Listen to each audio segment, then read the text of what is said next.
Good day, ma'am and classmates. I am Joanna Ibagundang, BTLED HE2. I will discuss about globalization.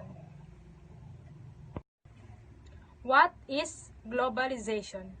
Globalization is the process of interaction and integration among people, company, and government worldwide. Globalization has accelerated since the 18th century due to advances in transportation and communication technology. Globalization means the speed up of movements and exchanges of human beings, goods, and services, capital, technologies, or culture practices all over the planet. One of the effects of globalization is that it promotes and increases interactions between different regions and populations around the globe. How does globalization affect the world? Globalization aims to benefit individual economics around the world by making materials more efficient, increasing competition, limiting militarist conflicts, and spreading wealth more equally.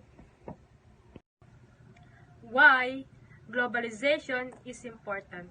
Globalization is about the interconnectedness of people and businesses across the world that eventually leads to global cultural, political, and economic integration. It is ability to more and communicate easily with others all over the world in order to conduct business intentionally. Who does globalization benefit?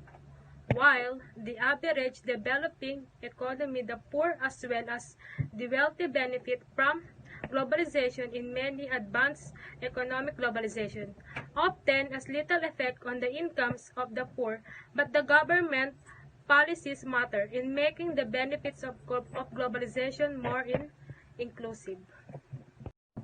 How does globalization affect us?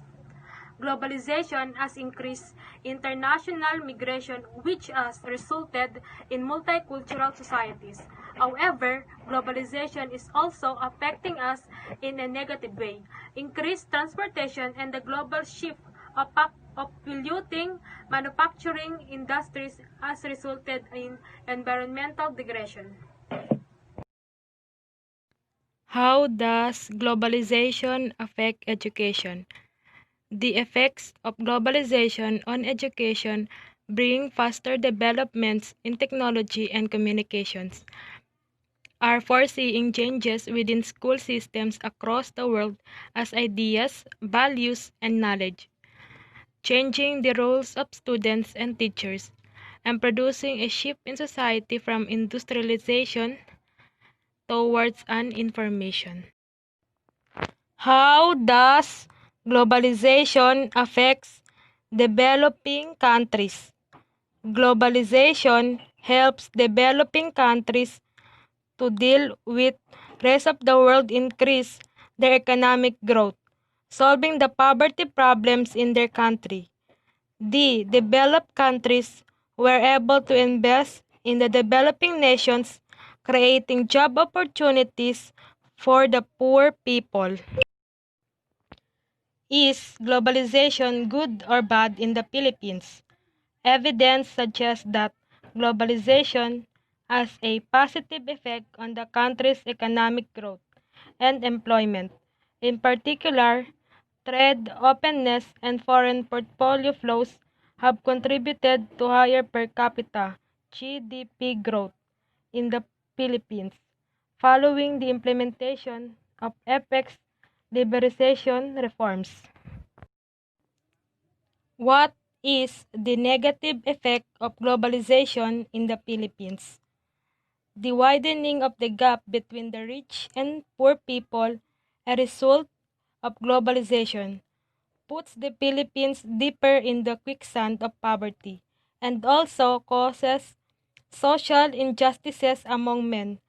The deprivation of jobs and resources from its own citizens causes the people to die unattended. What is the negative effect of globalization? It has had a few adverse effects on developed countries. Some adverse consequences of globalization include terrorism, job insecurity, currency fluctuation, and price instability. Thank you for watching.